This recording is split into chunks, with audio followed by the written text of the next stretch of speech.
เนาะที่เขามีคนขอเข้ามาตุ่นตักเข้ามาเผื่อใครได้ยินนะตรงอ้าวถ้ามีเวลาก็มาเล่ากันนะเราเขาเกิดไปกึดใจยากกันจังแร่จักว่า เรื่องของพระเกียวมรกตนี่เขาโทษนะครับถ้าเป็นเรื่องของพระเกียวมรกตแต่นี่มันก็แตกต่างจากตำนานของพระเกียวดอนเต่าของเขาออกต่างแตกต่างกันไปคนน้อยสำหรับตำนานของพระเกียวมรกตนี่ถ้าว่าอ้างอิงแต่นี่มันมีอยู่หนังสืออยู่ด้วยกันนี่ที่เอาตมาภาพเจ้ามาอูฟังนี่ก็มี1รัตนพิมพวงศ์เนาะแล้วก็2ชินการบาลีปกรณ์มานี่มันก็ไปเพื่อไปพ่วงเพลงทั้งของอีสานของลาวปุ่นนะนับตั้งแต่ชินการบาลีปกรณ์นี่ฟังในเพลงเบิดนึงว่าเพลงของมหาลัยหนึ่งเปิดได้แต่งขึ้นมาเป็นเพลงที่เกี่ยวกับพระเกียวมรกตนับแต่ชินการบาลีปกรณ์หิลันนครเงินยางเชียงเสนนี่หรอ ว่าทีเดียวพอลองแต้มได้เนี่ยบนได้เล่าได้พรรณนาได้เอามาได้เอามาจ่าเกี่ยวกับตำนานพระเกียวมรกตอันเป็นเล่าในแนวตำนานนะสถานทั้งหลายกูซิงกูยังมันมี2ฉบับหมดทุกวันเนี่ยประวัติฉบับประวัติศาสตร์ก็มีประมาณฉบับตำนานก็มีประมาณนี่ตำนานนี่มันจะแฝงความบนห้องว่าคล้ายๆเป็นอภินิหารมีความเหลือเจือมีเป็นมีพิริธานุภาพบวกผนวกเข้าไปในการเล่าคือคนฟังได้เกิดอย่างได้เกิดถึงความศรัทธามีศรัทธาอยู่หันแล้วคือศรัทธาแก่กล้ากว่าเก่าเจืออยู่หันแล้วคือเจือขึ้นไปแหมกว่าเก่าเจือเพราะคือมันเก่งแห่งกำคือมันได้พร้อมถึงกำวัดซักคือมันได้พร้อมถึงกำวัดซิดโดยอย่างยอมโดยยุทธดีโดยมีการเอาฤทธานุภาพอิทธิฤทธิดิกำเมืองในห้องเนี่ยมาบวกผสมผสานเข้าไปหรอ นี่โลมันมีโลกุลสโลบายกุศสโลบายในความเจือเพื่อเพศของสมัยใหม่สดาบรรดาผมไม่ไปดองคือคนสมัยเดียวแต่คนสมัยเดียวที่ปุ่นบางคนเปิดกับไปซ้อเอาแบบลักของประวัติศาสตร์เข้ามาเทียบเตรียมไว้กันแถมแต่วันนี้ที่อาตมาภาพจะเล่าเขาจะเล่าในแนวของเป็นตำนานญาติโยมทั้งหลายเขาได้แล้วในแนวของประวัติศาสตร์เขาจะเอามาในแนวของตำนานในแนวของตำนานนี่เปิ่นก็ได้อ้างอิงในแต่ละตีอ้างอิงเวต่างประเทศโปโลวันนี้เรื่องที่จะเล่านี่เป็นเรื่องต่างประเทศเพียงนะตั้งเก่ามานี่เอาเลี้ยงเมียงพระพุทธเจ้าปุ่นดูเอาลองเกิดวัตเตอร์เล่าเรื่องของประเทศอินเดียปุ่น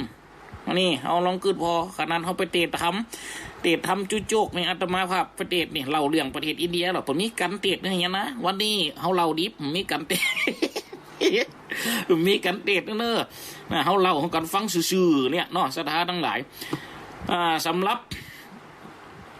ตั้งก้นหัวตีมาเนี่ยนะสถาบรรดาผมไม่เป็นต้องตั้งต้นหัวตีนับในชินตการบาลีปกรณ์ที่เปิ่นได้แต่งที่เปิ่นได้เขียนจัดแจงแยกแยะเอามาฮือฟังเอามาเล่าเนี่ยสถาบรรดาผมไม่เป็นน้องที่เล่ามานี่มันเป็นตำนานเนอะเป็นตำนานที่การสร้างพระเกียวมรกตนี่โอ้โหศักดิ์สิทธิ์นักแกนเนอะเกิดเมื่อครั้งสมัยยังพระพุทธเจ้าปารินิพพานก็คือพระพุทธเจ้าตายได้500 ปีเอาแล้วกำนัน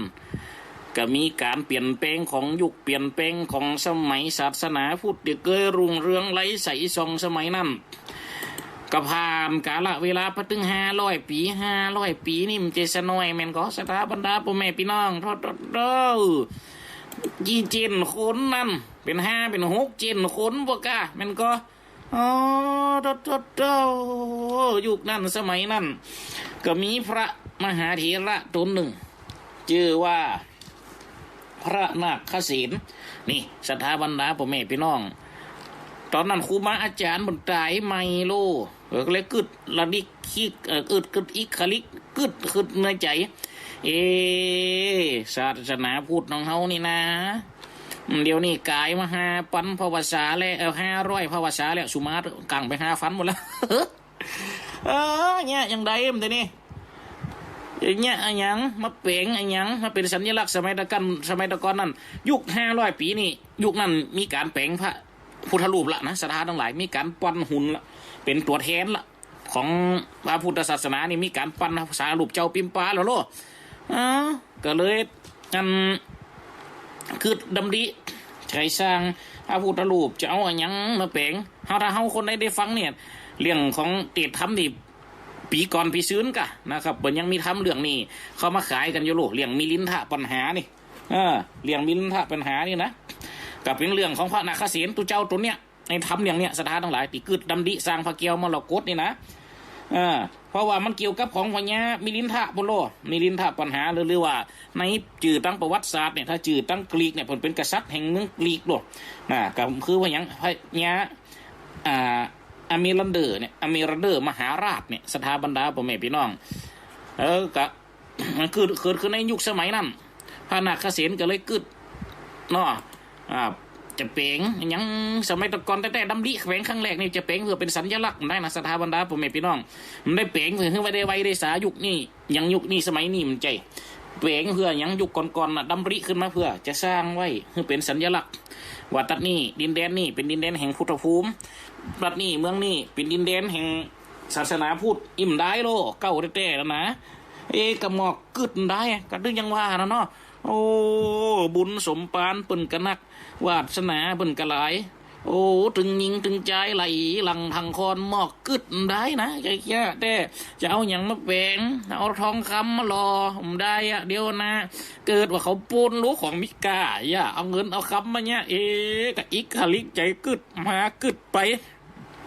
กำกึดนี่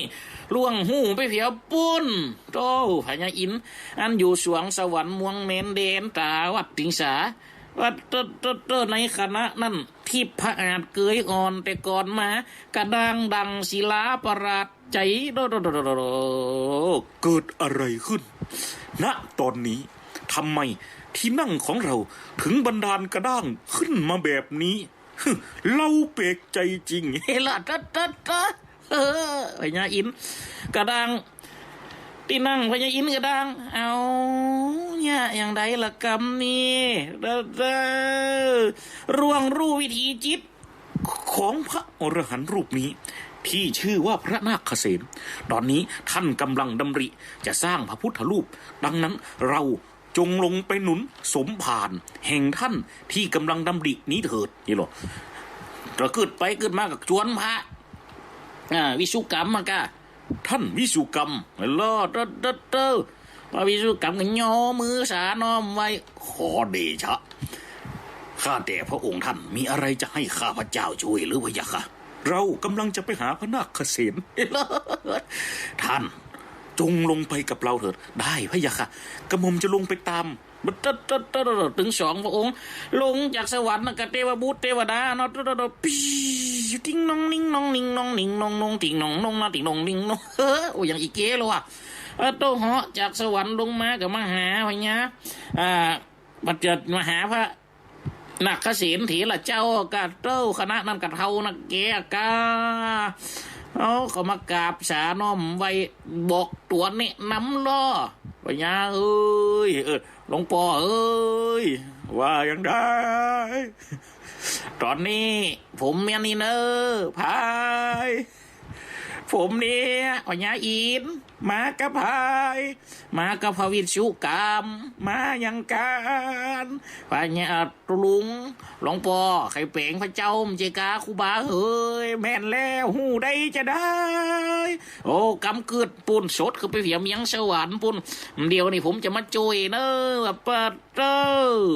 นั่งปรึกษากัน3 คนนะกะพระ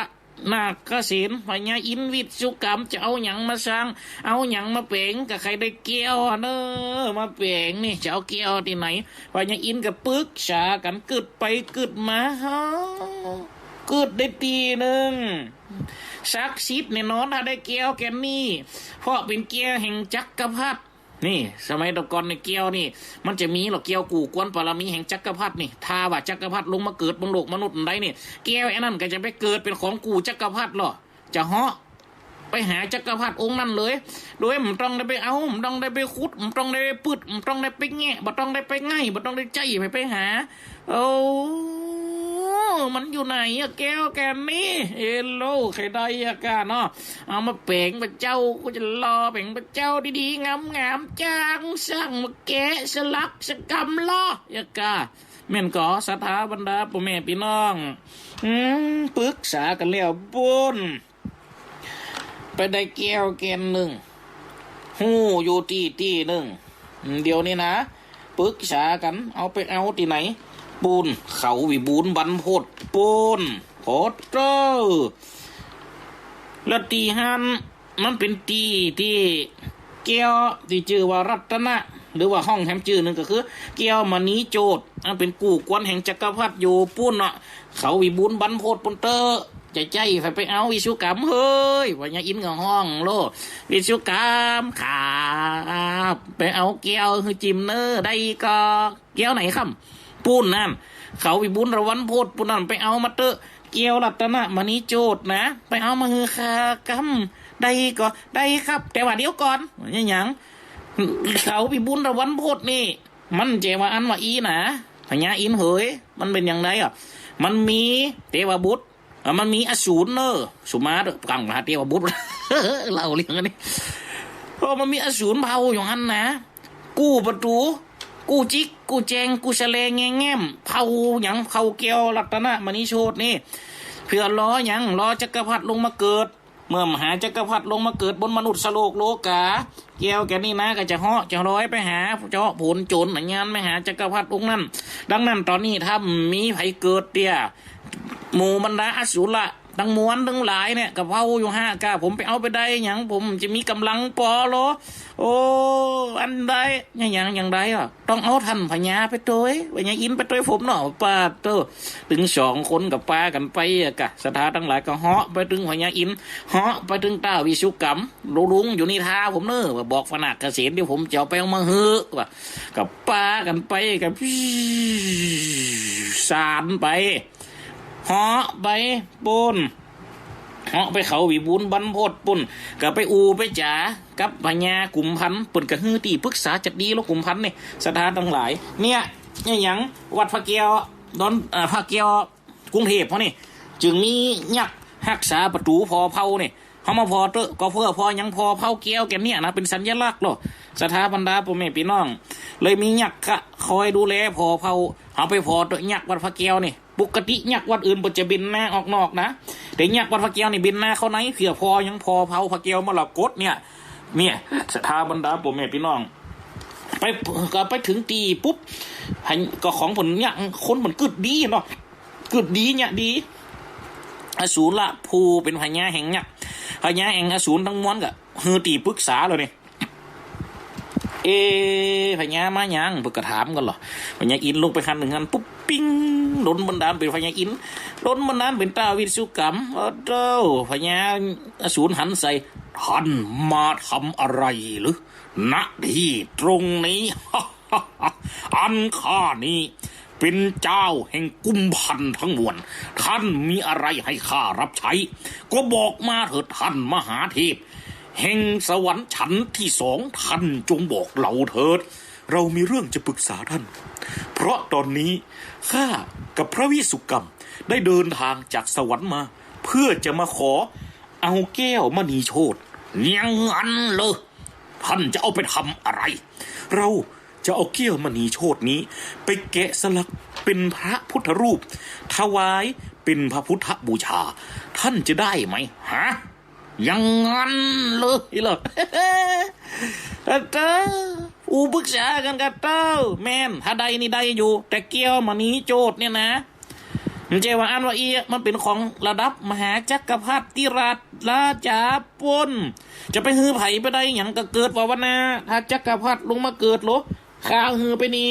ถ้าจักรพรรดิมาเกิดวันนาเกี้ยวนี่มันจะไปหาจักรพรรดิคนเดียวมันนะ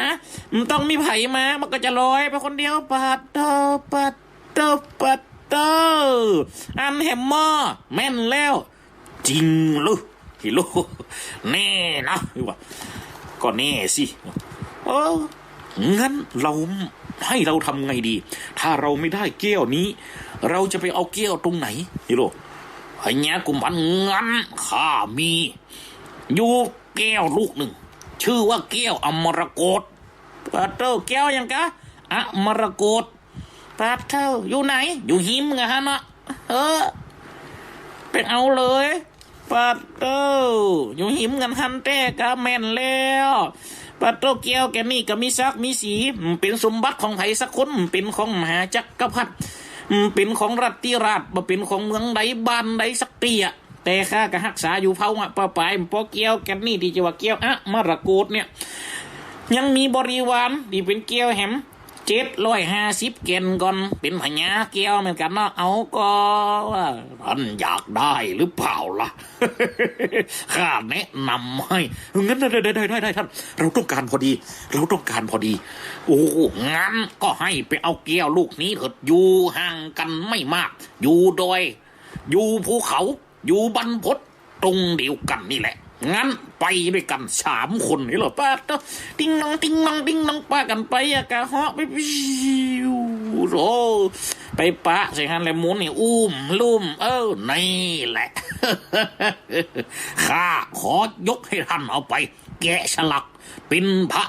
พุทธรูปนะท่านนะได้จ้ะขออำนวยพรให้ท่านพญายักษ์ท่านพญากุมพันธ์นะจ๊ะที่มอบเกี้ยวให้เราขอให้ท่านจงได้บุญได้กุศลในครั้งนี้ไม่เป็นไร ข้าเต็มใจให้อยู่แล้วยันก็ขอบใจจ้ะงั้นเราทั้ง2 คนกับพระวิสุกรรมขอลาก่อนนะจ๊ะขอสวัสดีจ้ะสวัสดีครับบ้านเต้าปิ้วตัวหายปะเอาเกี่ยวมานี้โกนปีกมากะปีกมาลงวัดฟนาเกษตรห้องตะลุงฝนหน่อยมาห้องว่าได้บ้าดิตะกี้ไอ้2 คนนะปีกมาแล้วว่ะโอ้ไผ่น่ะไปพอแล้วว่ะปีกเขาคงมาขอนมัสการพระคุณเจ้าตอนนี้ข้าได้เกี้ยวมาแล้วแต่ไม่ได้เกี้ยวมณีโชติแต่ได้ชื่อว่าเกี้ยวอมรกตเกี้ยวนี้ก็ดีเช่นกันพะยะค่ะงองอันก็ดีกะงั้นเขาเป่งเป็นพระเจ้าเนาะว่าเขาเกิดไปเกิดมากับปัญญาอินกับโดนบันดาลสั่งคำสั่งราชองค์การบอกให้เต้าวิสุกรรมหรือที่เฮาจักกันพระวิษณุเนี่ยนี่ขวัญใจเด็กช่างเนี่ย ผู้ใหญ่เปรียบผู้พอเขารักษาหรอหมู่บรรดาสั่งทั้งหลายทั้งมวลนี่เป็นคนลงมือแกะเหรอนี่พระเกียวมรกตเท่านี้นะในตำนานนี่บุญหายาอินบุญลงมามาช่วยเหลือเป่งแต่งสร้างพระวิสุกรรมควักดูลักกวิษณุกรรมกับกับแม่ซิวก็ดิ่งก็เล้งซื่องามกวางลูกตักไปหาหน้าผากต่อใดกวางตั้งแต่หัวไหล่นี่ต่อใดเอาหมอกเอาหยังเคาะหาตกบกหากินนี่กวางต่อใดงามยังได้แก่แล้วหมดวนาคเกษมถีละเจ้าผู้เป็นสังฆเจ้าผู้มีฤทธาก็ไปขอพระบรมสารีริกธาตุมานะสถาบรรดาพ่อแม่พี่น้องได้มาแถม7 แกนก่อนเอามาใส่เป็นตีเอามาฝังไว้หันเอามาฝังไว้นี่เอาใส่แล้วมดจวนตึงพระภิกษุสงฆ์องค์สามเณรเทวบุตรเทวดาสูเฮ้ยสูดมนต์ว่าเต้าสมโพธิช่วยกันนะสูเนอนะโมตัสสะภะคะวะโตอะระหะโตสัมพุทธัสสะนะโมตัสสะภะคะวะโตอะระหะโตตึงหนุ่มตึงเท่าสวดกันบึ้นสุดท้ายปุ๊บเกี่ยวสำแดงอิทธิฤทธิ์ขึ้นมาอยากฝังพระบรมสารีริกธาตุแล้วมดสำแดงอิทธิฤทธิ์เป็นทรัพย์พันรังสีมีแสงได้7 แสงมีสีได้7 สีเกี่ยวมันนี้ผากดขึ้นเขียวสีเขียวกับเป็นเขียวอย่างปีกแมงบนนึกว่าหรอปีกแมงปูฮีโร่ปีกแมงปูแมงตับสีแดงกับสีแดงอย่างพระอาทิตย์ยามออกมาเจ้า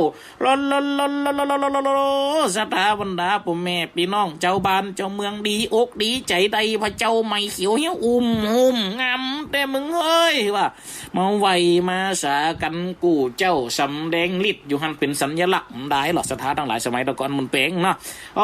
ไผมาหันกระจืนอกไผมาหันกระจืนใจก็ยังว่านะศรัทธาทั้งหลายวันเวลาที่มันผ่านไปมันจะผ่านไปแต่กาละเวลามันจะผ่านไปแต่เฉพาะวันมันจะผ่านไปแต่เฉพาะคืน แต่ในขณะที่มันเลื่อนจากวันฝันไปเป็นคืนจากวันก็เข้าสู่อาทิตย์จากอาทิตย์ก็เข้าสู่เดือนจากเดือนก็เว้นไปเป็นปีสุดท้ายแล้วหมดบ่มีไผจะสามารถยืนทนคงที่อยู่ได้พระนาคเษนถีละเจ้าก็มรณะกรรมเจียนจาก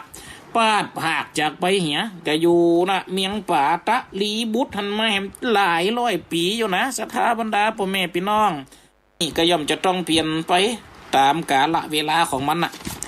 เมื่อฟ้ากาลเวลาได้พัดผันเปลี่ยนไปพระนาคเษนกระต่ายอยู่เมืองทันมาแหมหลายปีสุดท้ายปุ๊บก็เกิดเหตุการณ์เนี่ยในการเปลี่ยนแปลงขึ้นพระแก้วมรกตเนี่ยก็จึงได้ง่ายไปเมียงเกาะลังกาปุ่นง่ายไปเมียงลังกาศรัทธาบรรดาพ่อแม่พี่น้องไปอยู่เกาะลังกาได้แหมบ่เหินเมินนานกษัตริย์แห่งเมืองพม่าในคณะนั้นเป็นกษัตริย์แห่งเมืองภูกามหรอที่เฮาฮู้จักกันในนามพระเจ้าอนุรุตหรือที่แหมยังที่เฮาฮ้องกันคือพระเจ้าหยังอะนอละทาเป็นกษัตริย์พม่าภูกามตอนนั้นก็หันบ้านเฮาเมียงเฮานี่พระไตรปิฎกที่ไปหลอกมันก็ผ่านพ้นมาเป็นปันปีแล้วเขาจะกึดจะได้กับใครอันนี้แต่เนาะใครไปขอหลอกพระไตรปิฎกเมียงลังกาพุ่นมาให้สักกรรมแม่ว่าแล้วปุ๊บแปะอันกูไปไปเอาโจทย์พระไตรปิฎกก่อนว่าเต้าก็ขึ้นขี่หลังมากับเต้าเหาะผลโจรน่ะงานวิทย์อยากเมียงพม่าไปตะเล็งติงละเลงติงหมดเต้าขี่ข้ามไปลงเมียงลังกาพูดแน่ลองขึ้นพอเตอร์โอ้โหไปหากษัตริย์เมียงลังกาหรอก็ไปไวไปสาขยะเฮ้ยพญาเฮ้ยข้ามีเรื่องจะปรึกษานะเรื่องอย่างอ้อเนี่ยพญาเฮ้ยบัดเดียวนี่นะบ้านข้าเมืองข้าปุ่นสู่เจ้าไปเห็นพระไตรปิฎกก็ยังว่ามันจดไปหลายฟ้าลาปีกว่าบางสิ่งบางอย่างมันกะลุกะคำกะค่าบางสิ่งบางอย่างนั้นนะมันก็เปลี่ยนไปดังนั้นข้าขอได้ก็ว่าขอยังก็ขอโจทย์ขอหลอกเอาไปกำหนึ่งหลอกพระไตรปิฎกนี่ไปจะฮือก็เอากระตามใจตามสบายไปเสนามาดเปิดหอพระไตรปิฎกคือปัญญาบนคัดหลอกไปเลยว่าเปิดสุดก็ไปเปิดตัวไปพญาครับเข้าไปได้เลยครับบัดเดี๋ยวนี้ประตูเปิดแล้วครับขอบใจมากๆนะเจ้า ไม่เป็นไรเดี๋ยวข้าจะเป็นคนจดเองครับผมเดี๋ยวผมจะอยู่ด้านนอกเผานะครับไม่เป็นไรเดี๋ยวข้าจะจดเองนั่งจดหันโตลองขึ้นวัดเตอสถาทั้งหลายได้ถึง4 มัดก่อนนะโอ้โป๊ะผมถึง3 เลี่ยงพระไตรปิฎกจดแล้วมดกาขนมาใส่เฮียได้2 ลำกันแน่ลองขึ้นพอเตอร์โตอย่ามามันแต่มันว่าอยากจดแล้วมดแล้วบอกกับเป็นลาพญาศรีลังกาเอ้ยครั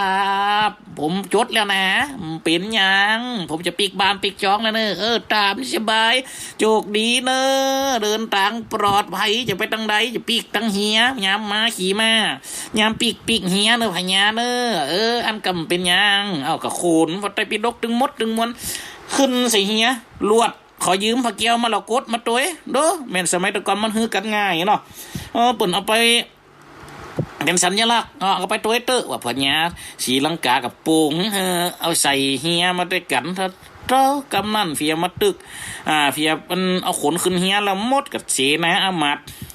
ปัจจานาลาดมุนหีกับเจหูตีโลเมียงภูกามอยู่ที่ไหนกับป้ากันมาก็ขึ้นขี่เฮียโป๊ะผมหมูดมาส่งพระไตรปิฎกเอาฝากมาตัวเฮียจางเฮียเมียงศรีลังกาบนปอกล้าก็เอามาต่างมาแซมเจหูตีตัวขี่ม้าเอ็นมาเฮียก่อนนะวันนี้มันอันนอละท่าโอ้ก็ขี่มาเฮียมาอยู่เวียงให้ล้อมได้หมดเนอพระไตรปิฎกกูจะมาบอกเจ้าบันเจ้าจองจัดเจ๋งเต็งดาเนอแหมกี่วันพระไตรปิฎกจะมาเขาจะแห่แหนเต้นเต้กันตอนนะครับเนอวันรอเป็นกึ่งเดียนกระตึงมาเอาแล้วกันที่กูจางเฮียต่างมามันไปไหนว่าตัวไปซอกหาอย่างได้ก็ได้เป็นว่าหลุมตั้งแปลว่าเฮียไปฟดเมียงพม่าเหตุกันเดียว แหมกันไปไหนมั่วพญาเอ้ยลมตั้งก็โตวันนั้นนะว่าพญาก็ห้องไปถามเป็นเหตุการณ์ยังไงที่ท่านจงเล่าให้ข้าฟังหน่อยสิท่านผู้คนเดินเรือผู้ชำนาญเรือท่านจงบอกเรามาเถิดทำไมถึงกลับมาถึงที่พม่านี่มีถึงได้แค่ลำเดียวล่ะท่านผู้ชำนาญเรือสำเภาขอเดชะพระองค์ระหว่างที่เรากำลังเดินทางมาพะยะค่ะตอนนั้นเกิดพายุใหญ่พะยะค่ะลมตั้งพะยะค่ะโอ้ยสนั่นปั่นปืนทั้งมหิบตกลงวะวุ่นวายพวกกับผมก็ป้ายเขาปืนตองเหียพะยะค่ะที่เหลือทั้งบนก็ช่วยกันหาน้ำไม่งั้นไม่ได้พะยะค่ะเดี๋ยวถ้าว่าน้ำมันเต็มเรือเลียมันจะจมพะยะค่ะหะกูหะมึงหะใช่หะกว่าลืมเหลียวพอเลียเห็มกันหายเสียบพะยะค่ะเลยมาพดนี่แค่กันเดียวพะยะค่ะปาดเธอแหลมกันไปไหนไม่รู้พะยะค่ะปาดเธอวัวชาเขียนหิมล้มหิมตายหายไปกันหนึ่งจะยากอย่างใดนี่วะโอ้ยสุดท้ายปุ๊บสมัยตะกอนคนมันเก่งอะน่ะได้ข่าวว่าเรืออีกลำหนึ่งเราเสนาอามาตย์หรอเรือมกันหนึ่งปุ่นมาเนี้ยไหลไปติดปุ่นนครธมปุ่นเมืองเขมรปุ่นไปพญาไปอย่างอันบ่เม่นแล้วป้านอไม่เป็นไรลาให้พวกท่านอยู่ตรงนี้เราจะไปตามหาเองขแม่ขึ้นขี่มาตัวเก่านะก็เต้าหอตั้งแต่ปุ่นเมียงพม่าชุดมันนครธมเขมรเฮ้กษัตริย์แห่งเมียงเขมรตอนนั้นก็ฮู้โอ้ก็ยังว่าไงก็นอนอยู่ในพระชาราชมณฑลจัดดีอยู่เป็นตีปรึกษาเจ้าบ้านก็มีคนเขาไปกราบทูลนะไอ้ซูซีเจ้ามีอะไรหรือถึงเบี้ยมาหาข้าดูสิหน้าฟังตาแหเนี่ยเป็นไงตอนนี้มีเฮียกันหนึ่งสดมาจอดตั้งนอกนี่แล้วเราเป็นเฮียของใครล่ะเจ้ารู้ไหมมาหูเป็นเฮียไฟต่างควายยังหูเป็นปรุ่นประจุนไปพอแต่วันนี้เตะอ่านไปแล้วประเด็นนี้มันเป็นยังไงเป็นมัดจีนส้มก่ะไม่ใช่ปะเนี่ยเป็นมัดยังไงอันเป็นเอาผ้าเขามัดมันคืออะไรยังไปดูด้วยกันไปลุกเอาเสนาอามัดลุกป้ากันไปตึงนั่งไปหันใจเฮียมาจอดไอ้ย่าเฮียใครวะบ้าหูไปเนี้ยห้องมันลงมาให้หมดห้องมากับเราถามมากันพวกเจ้ามาจากไหนอันหมู่เฮานี่เป็นคนหับจ้างเตียวเฮียเตียวมาทำไมตรงนี้อันข้ากำจิตต้องอันจะจิตนานะลมมันปัดนะวะอ้าวแล้วยังไงเลียนี่เป็นเลียต่างพระไตรปิฎกนะกับพระเกียวมรกตนะอะไรพระไตรปิฎกก็คือกัมปีของพระพุทธศาสนางั้นเหรอข้ามีบุญบารมีถึงเพียงนี้เชียวหรือได้จู่ก็ได้จู่ก็มีทั้งพระเกียวมรกตและพระไตรปิฎกมาหาข้าโดยข้าไม่ต้องไปงั้นขนขึ้นเรือให้หมดเลยขนลงเรือให้หมดเลยดีใจล้ำไปเจ้าขนลงเรือหมดเอาไปเว้ยนครธมหันหมดพญาเอ้ยบ่เดี๋ยวนี้มวนอกมวนใจข้าก็มาอ่านสูตรอ่านโนตึงวันเนอะอันนี้สูเขามาวาดด้วยกันใดพระไตรปิฎกไปเรียกเขากระสูตรเนอะอันนี้สูตรยังสูตรอิติปิโสอ้าวช่วยกันว่าวัดโตปาสีนะอามาเจ้าบันเจ้าจองขเมกระสวดกันวัมเมจูตังกางชามายังตื้อเสียสถาทั้งหลายได้มาหลายฟ้าลาปีพญาเนาะละทากำอย่างใดนี่มันไปติดปุ่นเปิ้นก็ว่าจะขืนก็จะได้ขืนตำเดียวก็เลยไปเอาไปทวงไปข้างแรกสถาบรรดาผู้แม่พี่น้องเอามาไปลงนะดินแดนแห่งหนึ่งแห่งเมืองนครธมก็ยังว่านะขี่ม้ามาเหมือนนะสุมาตะอุตามซื่อเนาะใครเงี้ยวไว้เจ้าใครเงี้ยวคูเนี่ยหูใจง่ายจะได้ละก็ไม่เงี้ยวเงี้ยวหดปุ๊บโดนใส่หินหันแกนหนึ่งหินผานั่นเงี้ยวตกใส่หินผานั่นแตกอากาบงาบปะเต้าตุเจ้าหันใส่เจ้าหินแตกกาบงาบมึงลุกดีไหนมาบอกมาเดี๋ยวนี้ขี่มาจอดนี่มันเงี้ยวใส่หินกูแตกอันตัวเหล่านี้นะจะบอกให้เราไปถามหรอนะนอนละท้ากระตอบเดินทางมาจากเมืองพม่าแล้วสูจะไปไหนข้ากำลังจะไปหา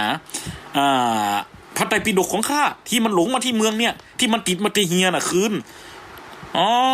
แล้วเป็นไผข้าเป็นราชทูตเห็นหรอบอกเดี๋ยวบอกว่าเป็นพระเจ้านรธาอ้างว่าเป็นทูตปุ่นงั้นเลยได้เดี๋ยวข้าจะไปบอกพระเจ้าอยู่หัวของข้าไปบอกกษัตริย์แห่งข้านะ ให้ท่านอยู่ตรงนี้รอก่อนนะไม่ต้องห่วงอะไรอยู่ยังตามสบายก่อนนะปัตเตอร์ตุเจ้าก็ไปบอกข่าวนี่พญาอันนครผมขืนเห็นแล้วกันนะโอ้เมื่อมันมากูซื่อจะมากูไปได้จะได้บ่ได้กูบ่เฮ้อว่ะโตอยากเลี้ยงนี่ถึงหูพระเจ้าอนอลตาโตกูจะไปเขียนมาหิมตายไปหลอกมาแซมปากกากับจีมีหัวลูกลื่นอย่างเดียวกูเล็กจานไปเขียนเอาเมียหัวมือกูประดานหมดจะมาหากูซื่อไปได้จะได้เต้าเอาไม้มาปุ๊บเอาหินผลมีดมาผลไม่จะเรียมชั่วขาวสั่งลังโปนเอาดินสอพองกตาเนาะคนสมัยตะกอนมาห้องว่าดินโป่งขาวนี่เนาะเขาดินสอพองกตามดขี่มาเอาไปไก่ในเวียงไก่ไผก็เอาน่ะดาบดิเอาดินสอพองก็ท้าไปน่ะไล่บุบคอไปบดบอกคอไปเดี๋ยวน้อยที่ได้เป็นไม้มันจะเป็นดาบแต้หรอโตกับเป้านั่นพวกกับขี่มาผลโจรอะไรเงี้ยคือสู่กลางอากาศอะกะทวงต่อหน้าพระเจ้านครธมอะกะห้องพระเจ้านครธมออกมาเดี๋ยวนี้ข้าจะมาทวงบัตรไปดกของข้าคืนจะฮือก็ฮือว่ะข้าบ่ฮือยังได้ทำพูดตายแม่น้อยจะตายกันไหนพอละมันเจี๊ยกันร้องพอเดี๋ยวนี้ข้ามีดฟันไปแล้วนี่มันเจี๊ยร้องพอทำเป็นเอาดาบฟันลงกลางอากาศเนาะนี่มันนี่ข้าลงดาบไปละสัตว์ดาบไปละแต่ดาบที่ข้าสัตว์เป็นดาบไม่แต่ถ้าไปคือข้าได้สัตว์ดาบขมแต่ไม่ได้สักฮือเลยสูดตายหมดดึงยังไงเอายังเป็นลักฐานเจียลองยุบพร้อมตัวนี้คอน่ะมีหอยดินสอพองติดทันหมดเต้าพญาเจ้าบันเจ้าเมียงเมืองนครนมเอามือก็เจ็ดพ่อแม่เคยขาวช่างลังแม่นะกูติดตายแม่น้ำบุญเอามีดน้ำบุญมันจะเป็นมีดนะโอ้ยตายแล้วน้ำบุญมาเป็นไม้การก็เอาไปเตอร์ว่าเจ้าบันจะจ้องกระเดียดร้อนก็ยะเขาพยายามมาต้องไปดิจะมาตายหมูตายจุ่มนะพญาคืนเลยว่ะสั่งพญาคืนพญาก็เอาพระไตรปิฎกคืนพระเจ้าอนรธากับอยากได้พระไตรปิฎกแต่นี่หอยมือกูแน่นอนเปิดพอแม่นแต่อะไรละใช่ย่อมึงเฮ้ยกูเอาละเนอว่ะคนปิกไปเนี้ยเอาปิกไปกับพระไตรปิฎกไงลืมพระเจ้าเกี่ยวมรกตเจ้าก็เลยพระเจ้าเกี่ยวมรกตละไปเมืองอันนครธมหันได้มาหลายฟ้าลาปีก็เกิดเหตุขึ้นลูกของพญานครธมกับลูกของพญาของลูกของพญานครธมกับลูกของปุโรหิตะผู้เป็นที่ปรึกษาครูบาอาจารย์ของกษัตริย์เล่นด้วยกันเนี่ยละอ่อนเล่นกันเนี่ยกับลูกของพญานครธมนั้นเลี้ยงแมงงนแล้วก็ลูกของปุโรหิตลาดผู้เป็นที่ปรึกษานะเลี้ยงกำปุ้งไงก็เล่นด้วยกันอยู่จัดดีเปิ่นเลี้ยงแมงงนต่อยังพอแมงงนวันนี้นี่เปิ่นก็เลี้ยงเหรอเดี๋ยวเลี้ยงอย่างนะไปเลี้ยงกำปุ้งแกยี่โลละอ่อนสองคนเล่นด้วยกันเล่นไปเล่นมากำปุ้งไปกินแมงงนลูกไปเนี้ยป่าแต่แมงงนก็มีใน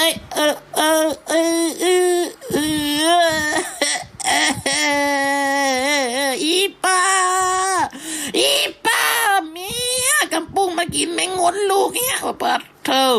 ไอ้เนี้ยก็ฟังกำลูกให้จะได้กระตึงดักเล็ดสั่งตัดสินประหารชีวิต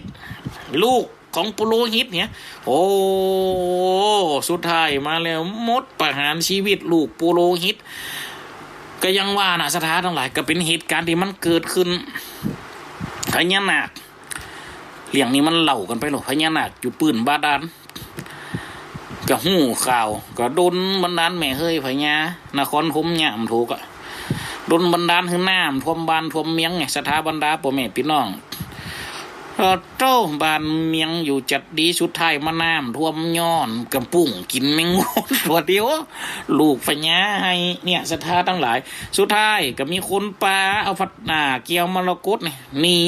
แอนไปเนี้ยปุ่นมาอยู่เมืองอโยธยาศรีรามเทพนครนี่โลมาอยู่เมืองอโยธยาหันได้หลายฟ้าลาปีปุ๊บกระชงต่อมาเมืองกำแพงเพชรอยู่เมืองกำแพงเพชรได้หลายปีเนี่ยศรัทธาทั้งหลายยุคนั้นเมืองเชียงไฮ้ก็มีพระมหากษัตริย์ผู้ได้เก่งกาจผู้มีสติปัญญาสามารถเนี่ยเขาศรัทธาทั้งหลายก็เลยไปขอเชิญพระเจ้าเกี่ยวมรกต มาไว้เมืองเชียงไฮ้ก็มาอยู่ที่เมืองเชียงไฮ้หันหลายฟ้าลาปีเก่าเนื้อสถาบรรดาพ่อแม่พี่น้องเมืองนั้นนักแกกำนันเงี้ยอย่างใดสถาบรรดาพ่อแม่พี่น้องกษัตริย์คนที่ก็มีความเก่งกาสามารถกับมาปิกสู่สวรรค์จันฟ้ามารับตาลาโลกาไปสุดท้ายปุ๊บยุคสมัยก็เปลี่ยนไปก็เกิดสงครามกลางบ้านกลางเมืองกำจังจะได้ละกันนะหมู่ที่หวังดีกับป้าก็เอาปูนเขาปอกพระเจ้าเกี่ยวมรกตไว้เหียนี่บางทีก็ว่าปูนเอาปูนปอกไว้มันได้บางตำหาก็ว่าปูนเอาไว้บนพระธาตุปูนปอกแล้วปุ๊บเอาไว้บนพระธาตุแต่มันมีตำนานที่มันเล่าตรงกันระหว่างชินการบรีปกรณ์เนาะกับรัตนพิมพวงศ์ก็คือว่าเทวดาต้องการจะฮื้อได้หันละซึ่งมรกตที่อยู่ตรงไหนนี่ซึ่งเกี้ยวที่อยู่ตรงไหนกระดนบันดาลฮือเกิดอย่างสถานทั้งหลายพาพระธาตุวัดป่าเนี่ยคำคืนนั่นฝนตกฟ้าห้องเราขลึงเมียตั้งอ่นฝนลุกไหนเป็นในหูมาวุ่นวายแล้วกันนะโอ้อย่างใดสถาบรรดาพ่อแม่พี่น้องเต้าฝนอสุนิบาตตกตองสู่ยอดพระธาตุแห่งวัดป่าเนี่ยปาดเท่าดินกีรถลงล่มลูกม้ามเจ้าแจงดีขวายงามดูเจ้าไปพอเราบ่าพาธาตุแตกกาบงาบดินกีตกลงมากล่องกระลึบจนกันไปพอเราเพียวออกมาอันได้ลังที่เป่งกับเป่งอันได้ลังที่ซ่อมกับซ่อมบ่าว่าจวนกันไปมาฟันไปหันใส่โอ้พระเจ้าอยู่นี่ในตะลงว่ะปลากันลงมาพระเจ้าปูนโน่นนี่โอ้สุดท้ายมาแล้วปุ๊บได้มาสักวางหนึ่งก็เกิดว่าปูนปลายหูดังเนาะในกระดำนะฮะว่าพานาซิกกระเทาะออกมาอย่างเป็นเกลียวใส่มิ้งเขียวหุ่มว่ะกับป้ากันกระเทาะเอาปูนออกไงหนึ่งจะหัวเป็นพระเกลียวมรกตโตเจ้าบันเจ้าจองดีอกดีใจไว้สาอะไรยังว่าน่ะเดียงนี่มันกระดังโลสมัยตะกอนถึงมีหนังสือพิมพ์กระจ้างถึงมีเฟซบุ๊กกระจ้างถ้าเป็นวันนี้ถ้าเป็นสมัยเด็กดังว่านั่นน่ะแต่สมัยตะกอนมาอยู่มาได้หลายปีอยู่เมียงจังไห้น่ะได้เห็นจะหลายปีเลี้ยงนี่ก็ดังกะสุดท้ายไปถึงหูเจ้าเมืองเชียงใหม่ในสมัยนั้นเจ้าเมืองเชียงใหม่ก็เลยว่าก็ยังว่าน่ะเมืองเชียงไฮ้เนี่ยก็เป็นเมืองใหญ่อยู่แล้วแต่มาเสียอยู่อย่างหนึ่งคือเมืองเชียงใหม่นั่นถ้าจะใหญ่กว่าก็เลยสั่งออกคำสั่งกะง่ายพระเจ้าเกี่ยวมรกตลุกเมืองเชียงไฮ้มาไว้เมืองเชียงใหม่เนอะว่ายุคสมัยก่อนคนเก่าปฐจะเจี๋ยเลี้ยงหมูนี่นอกสถานทั้งหลายปรากฏว่าเนาะสถานทั้งหลายจ้างติดตางพระเกี่ยวมรกตนั่นถึงจะไปเมียงเชียงใหม่ละเดินทางมาจัดไก่สุดท้ายมาตึก3 แยกทางเส้น1ไปลำปางทางเส้นตั้งนี้ตั้งหลังจ้างลูกเชียงไฮ้ทางตั้งนาที่สื่อไปแต่ไปโพสเมียงเชียงใหม่ได้จ้างตัวนั้นจะได้หู้ไงมาถึง3 แยกกันตึงไปเชียงใหม่ยู่จะได้กระไดจะได้กระไดตึงไปสุดท้ายง่วยเข้าสู่เมียงลำปางนั่นน่ะเมียงลำปางเลยก็มีจือวัดพระเกียวตอนเตาสดมาหันแห่งวัดหนึ่งสถานทั้งหลายนี่สุดท้ายก็มาอยู่เมียงลำปางนี่30 ปลายกว่าปีกันโลวรรณคณะนั่นเมืองจังไหนกับพันเปลี่ยนแปลงเนาะผู้ครองเมืองกับแต่ละภูแต่ละตันกะงดวาละเสียงอายุไขกันไปก็เลยสืบมาหำเจนหนึ่งก็ได้เจอพระเกียวมรกตไปไว้เมียงเชียงใหม่นี่สถาบรรดาพ่อแม่พี่น้องเจอไปไว้เมียงเชียงใหม่สมัยนั้นพระเจ้าใจเนี่ยเศรษฐาธิราชแห่งเปิดก็มีเจียสาย2 เจียสายเนาะเจียสาย1ก็เป็นของเมืองหลวงพะบางเจียสาย1ก็เป็นเจียสายเมืองเชียงใหม่ก็เปิดก็โดนตื่นไปอยู่เชียงใหม่เปิดก็เลยเอาพระเกียวมรกตเนี่ยเจิญไปฮือพี่น้องตะปุ่นไวของเนาะนี่ว่าก็ไปอยู่เมืองลาวหันไป200 ปลายกว่าปีก็โลสถาบรรดาพ่อแม่พี่น้องเจนจะมาอยู่เมืองไทยนี่เนี่ยสถาบรรดาพ่อแม่พี่น้องกันนี่มันก็เป็นการเล่าแบบหยังสถานทั้งหลายแบบที่ห้องว่าเป็นตำนานเนาะแบบตำนานแบบอ้างอิงเอาความเชื่ออิทธิฤทธิ์ฤทธานุภาพเขาเสริมเติมแต่งเข้าไปด้วยแต่ในนักวิชาการสมัยนี้เปิ้นว่าฟ้องก็ว่ามันเป็นช่างตระกูลเจียงแสนน่ะสายไผเหาเนี่ยผู้กำเหาเนี่ยเป็นคนสร้างเป็นคนแปลงขึ้นมา นี่ศรัทธาบรรดาพ่อแม่พี่น้องมันก็มีอยู่หลายอย่างมีอยู่หลายตำหาเนาะเพราะฉะนั้นที่ได้เล่ามานี่เป็นบางส่วนนะศรัทธาทั้งหลายอันนี้เป็นตำนานของพระเกียวมรกตบ่ได้เป็นตำนานของพระเกียวดอนเตาสุจาดาเนาะใจเนาะแต่ถ้าเป็นตำนานของพระเกียวดอนเตาสุจาดานะก็แหมอันหนึ่งเจ้าแม่สุจาดานะอันนั้นก็มีหนังสือปรากฏไปแล้วท่านพระอาจารย์ชนีกะหลงก็เคยเล่าไปแล้วก็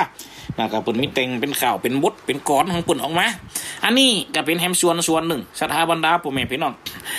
ที่เป็นตำนานในหนังสือดินแดนล้านนะสืบฮอดไปถึง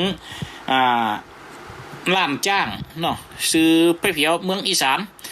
เปิ้นได้เล่ากันมาในแนวนี้ศรัทธาทั้งหลายสุดท้ายปุ๊บสมัยเสียกรุงศรีอยุธยาสมัยตะกอนเป็นหุมเป๋งพระเจ้าใหญ่เป๋งเอาทองคำเป๋งปรากฏว่าหลังจากเสียกรุงศรีอยุธยาแล้วปุ๊บเนี่ยพระเจ้าเก่าเดิมก็สูญหายไปกับสงครามหมดยุคพระเจ้ากรุงธนเนาะพระเจ้าตักสินมหาราชเจ้าก็ไปอัญเชิญนะไปฮบกับเมืองลาวนะก็ไปได้พระเจ้าเกียวมรกตนี่มาก็คือพญาจักรีในคณะนั้นเป็นคนไปอัญเชิญไปหบทับก็ได้พระเกียวมรกตเนี่ยขึ้นมาอยู่นะฝ่าเมืองธนบุรีจนง่ายมาลัตระโกสินทร์จนอยู่ฮอดบ้านเฮาเมืองเฮาเป็นขวัญเป็นกำลังใจเป็นตีปึงปะอาศัยจิตใจผู้ศรัทธาในมีความอย่างศรัทธาบรรดาพ่อแม่พี่น้องความงดงาม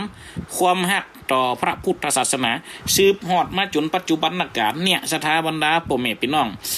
มันเป็นสิ่งหนึ่งเนาะเป็นความงดงามหนึ่งนะที่เฮาหันเอาลองขึ้นพอเตอของอย่างอีของศักดิ์สิทธิ์หรอหันก็เป็นบุญตาอย่างกับตัวเจ้าครูบาอาจารย์เฮาก็เหมือนกันในอูได้จ๋าเฮาก็เป็นบุญปากในอุปถัมภ์ประทานเฮาก็เป็นบุญใจเอาไปพอคนใดได้ไปไวไปสาเฮาจะมีความสุขนะเพิ่นน้องว่าสุขกายสุขใจ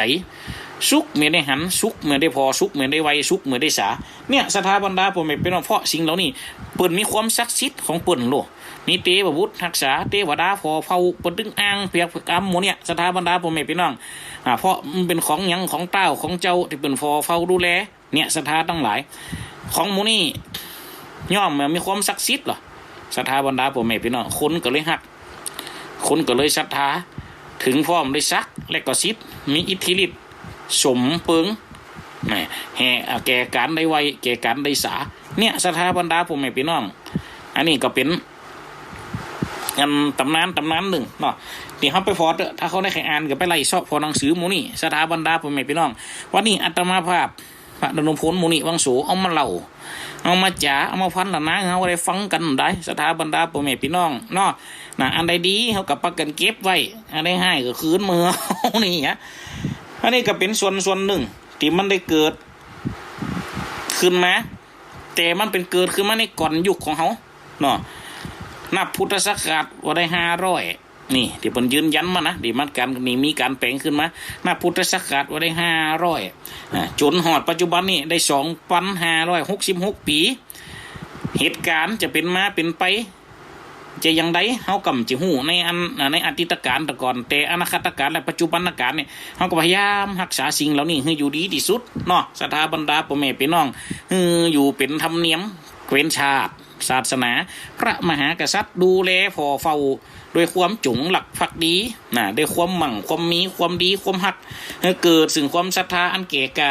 อยู่กู่กับศาสนาเขาสืบยืนยาวต่อไปเนี่ยเพราะฉะนั้นศรัทธาบรรดาพ่อแม่พี่น้องที่ทุกเจ้าได้เล่ามานี่กะไปยิบยกเอาในบางจุดในบางตีในบางแห่งฟังปุ่นเล่ามาตัวแล้วก็ไปฟอจากหนังสือที่เป็นอ้างอิงแนะนำเขาก็ไปเปิดไปเสิร์ชไปฟอในอินเทอร์เน็ตยังก็มีอยู่ศรัทธาบรรดาพ่อแม่พี่น้องเขาก็ลอง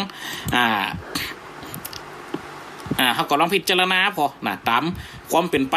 ของยุคของสมัยสิ่งที่ในกระตามศรัทธาทั้งหลายที่มันงดมันงามมันดีเขาก็เปิงละนึกเพื่อได้สืบซ้อนกันไว้ก็เหมือนกับการป้าลูกป้าเตาเขาวัดเขาว้าศรัทธาทั้งหลายทุกเจ้ามันก็เป็นศรัทธาทั้งหลายเป็นตีมันบำบัดตุกบำรุงสุขสมัยมันเดียวมันไปปีนกันไปนะกับตุเจ้าเนี่ยอย่ากลายเป็นตีจุละอ่อนนี่ครับที่ครูเจ้าเคยว่ามาวัดมาว่าฉันเดี๋ยวลูกหลานมาวัดมาว่าป้าเขามาแม่นมันก็มีฝั่งบางเตียมันมีกับคนเท่ามันหบปีกว่าคนมันก็ไปจุละอ่อนจ้องใจนี่หันพระเจ้านั่งบนเต็นบนจุละอ่อนนั่นหรอมึงกลัวกับป้าหลานมาวัดมึงกลัวกับยังหนังนะ ปากแดงปะดึงหัวมันหักคอหัวกะเอาไปเจ้าไปจุละอ่อนเนี่ยละอ่อนสุดท้ายมันก็เลยกลัวเนี่ยกึดในใจเ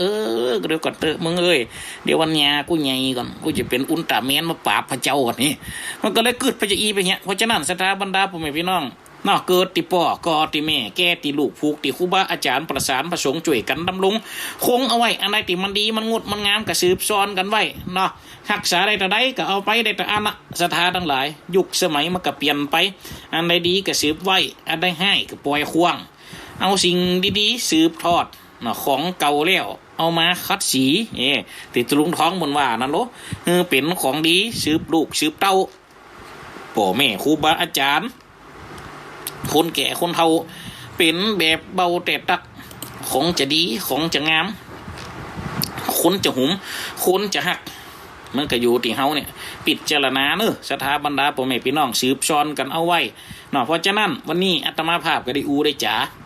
มากับผมป้วนแก่เวลาละสถาทั้งหลายเพราะฉะนั้นวันนี้เฮาก็งดการโทรออกรายการเนาะสถาทั้งหลายวันนี้เฮามีการโทรเพราะอาตมาภาพจะเดินทางไปบรรยายนะครับวันนี้เนาะไปเดินทางไปบรรยายไปหือความหู้ไปเป็นที่ปรึกษาเปิ้นนะครับไปปลอบประโลมจิตใจเต่าที่เปิ้นได้หามาได้ได้จ๋ากับหมู่ทีมงานเพราะฉะนั้นวันนี้เฮา